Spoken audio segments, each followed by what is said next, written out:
Welcome to the Full Court Entertainment Podcast, and this is another reaction of the NBA Finals Game 1. The Indiana Pacers and the Oklahoma City Thunder Game 1. The Pacers steal Game 1 on the road, winning 111 to 110. I told y'all that the Pacers were going to steal Game 1.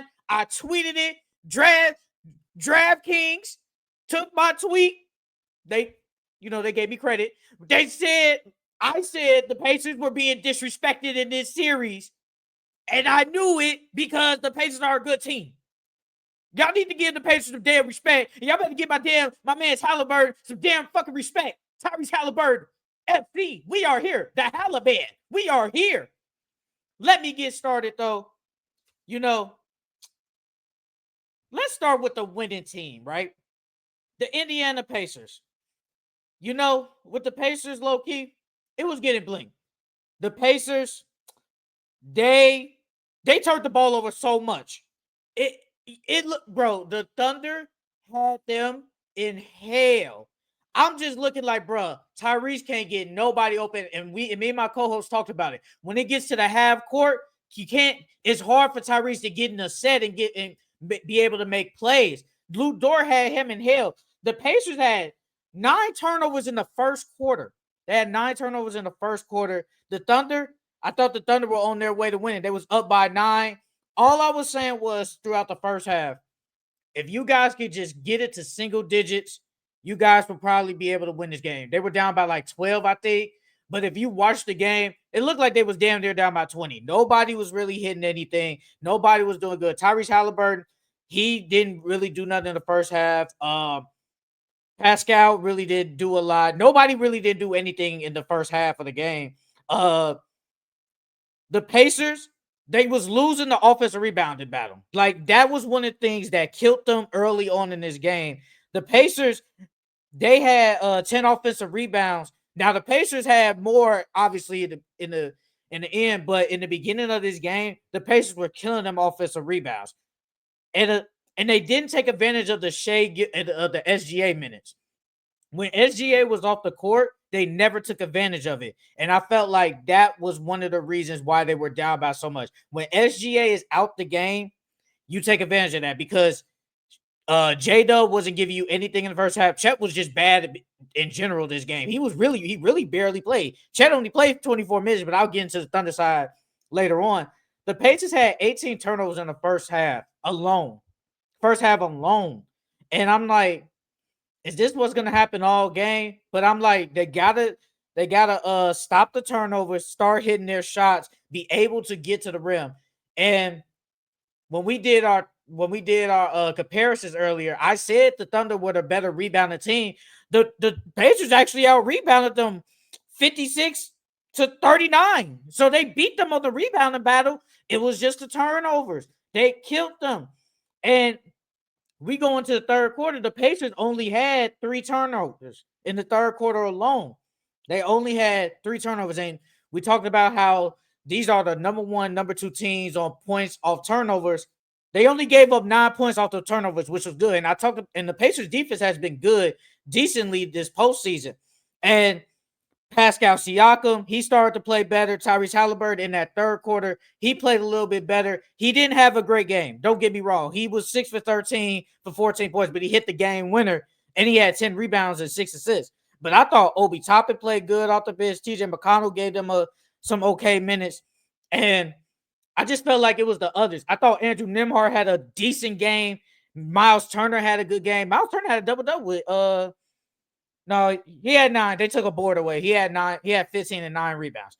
So I thought Miles Turner had a really good game. I thought all of them had a good game. Tyrese Halliburton could have been more aggressive. He was too passive. He even just said in the post game he was jittery. He was moving too fast. So I think he was just nervous, and it is what it is. Like, it's the finals, you get it.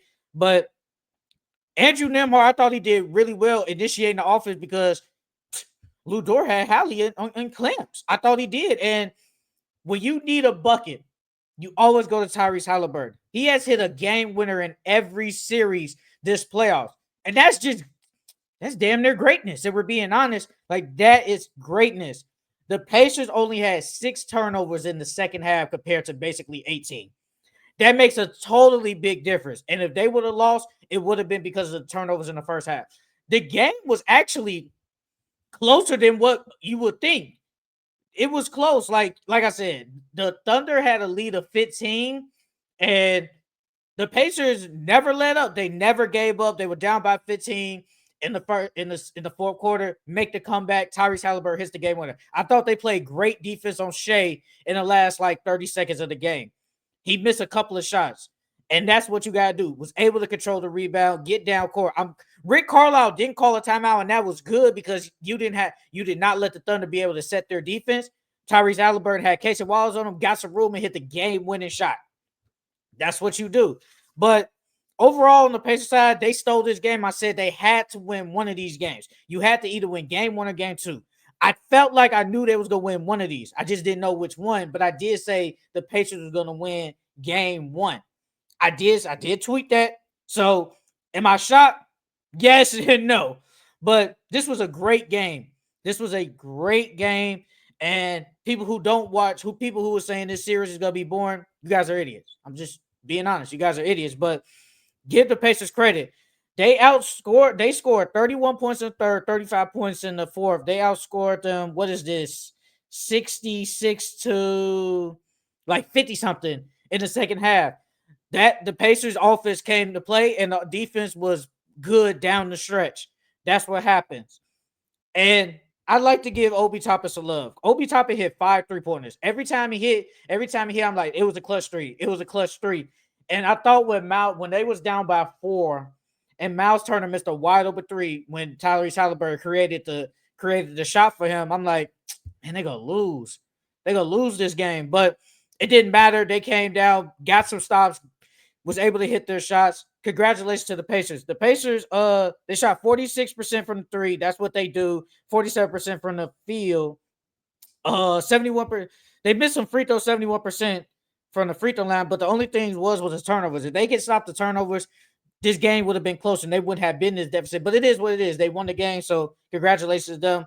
Tyrese Halliburton, I think he has to be better, but he hit the game-winning shot, and that's all that matters right now. I think he'll play better in game 2. So give them credit. Now on the Thunder side, I thought the Thunder choked. This is another game when a team faced against the Pacers that they choked. The Thunder looked like they was rolling. I talked about it earlier. They had the Pacers in hell, turning the ball over left and right. Tyrese Halliburton had 3 turnovers in a row. At one point, Miles Turner had 4 turnovers. Miles Turner, Aaron Nesmith had 5. Miles Turner had 6. Andrew Nembhard had 2. Tyrese Halliburton had 3. Obi Toppin had 3. They was getting them to turn the ball over left and right. And I think this game came down to them missing shots and no one else on the supporting cast helped Shea. Shea had 38 points, but it took him 30 shots to get that 38. Took him 30 shots. J-Dub was not good in the first half. I think he only had 8 points. Chet only had 6 points. Those are your 2 best players. And I talked about in the other series how you can't let Chet and J-Dub, all 3 of them, just have great games at once and you're going to lose. That didn't happen. Shea was the only one that had a good game. J-Dub came up late in the second half. He had 17 in total, but he was 6 for 19. He didn't play good. He just did it. And my co-host Charles talked about it. He said J-Dub has to play good. He said he has to play good. He did not play good. Chet has to play good. He didn't play terrible.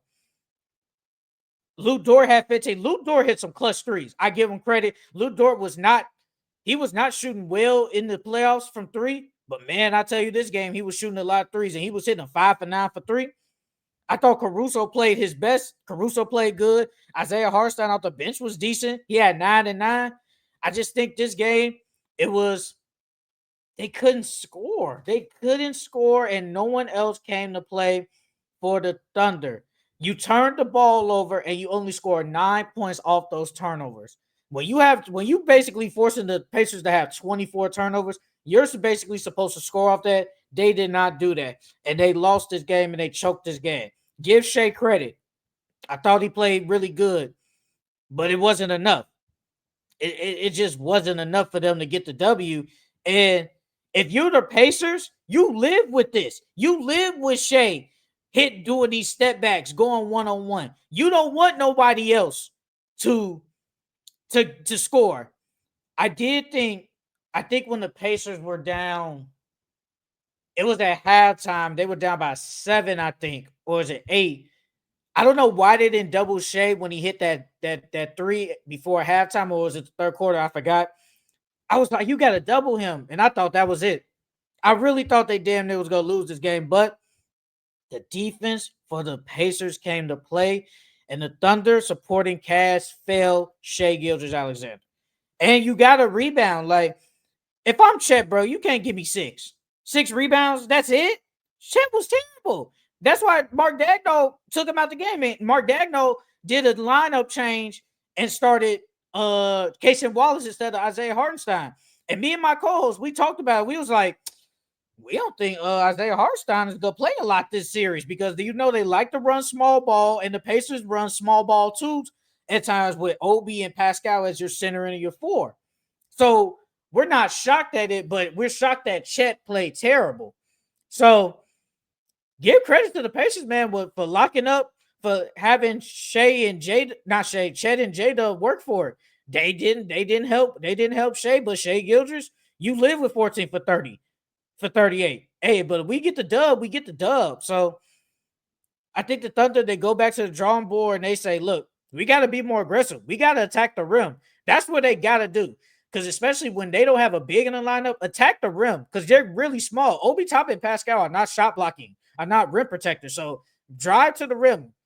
You have to take advantage of that. And I don't think they really took advantage of that as much as you think. But so supporting cast, I think it failed them, and they'll go back to the drawing board. And the Pacers, they steal this game, man. They steal this game. But you know, I'll end it with my pick 'em for game 2. The Pacers probably the game 2 seems like a game where the Pacers like, okay, we got our game. This might be the throwaway game, but I don't think so. I think they're hungry. They saw that, hey, we didn't play our best game and we won. If we play our best game, we probably could have won by more than freaking a point. So for game 2, I'm picking the Indiana Pacers. I think they can take a 2-0 lead against this Thunder team. One of the greatest defenses ever. They was able to get past it and be able to get a W, scoring 66 points in the second half. So I wouldn't be shocked if the Pacers won game 2. I'm picking them to win game 2, but I do think the Thunder somehow bounce back. I think J-Dub and Chet have better games than what they did in game 1. And I think this is going to be a really good game 2. I think even the others, I think Tyrese Halliburton has a bounce back game. Pascal has a bounce back game. I think everybody just has a bounce back game. They were able to hit their 3-pointers, and that's what they need to do. Get in transition, hit their 3-pointers, they control the glass like you did in this game. That's how you was able to win this game, by limiting your turnovers, controlling the glass, and hitting your open 3-pointers, which they did. So I got the Pacers winning game 3 winning game 2 on the road against the OKC Thunder. But if somehow the OKC Thunder win game 2, I would not be shocked, and it goes back 1-1 to Indiana. But I glad the Pacers got one of these on the road. So yes, I'm picking the Pacers to take game 2 against the Oklahoma City Thunder and taking a 2-0 series lead. That's it for this reaction of game 1 of the NBA Finals. Indiana Pacers win 111-110 against the Oklahoma City Thunder. I will see you guys on Sunday after game 2 for another reaction. I will see you guys next time. See y'all later, man.